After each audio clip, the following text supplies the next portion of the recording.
বাজে 10টা আর আমি দেখো সুন্দর করে রেডি হয়ে নিয়েছি। আজকে যাব দিদির বাড়িতে। তো মাঝখানে কয়েকদিনে বেশ আমার শরীরটা খারাপ হয়ে গিয়েছিল, তার জন্য তো কন্টিনিউ ব্লগ দিতে পারছি না, এলোমেলো হয়ে আছে। ওটা একটু ইগনোর করো, কারণ আমি এখানে ছিলাম না, মার কাছে ছিলাম বেশ কয়েকদিন।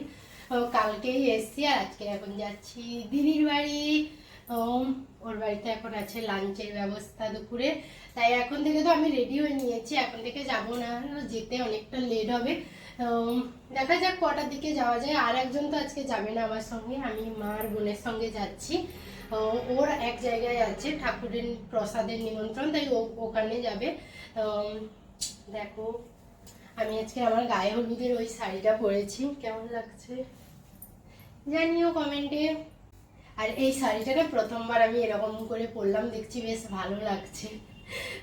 কেমন, আমার তো বেশ ভালো লাগছে, এবার তোমাদের কেমন লাগছে একটু জানিয়ে দিও। টাটা।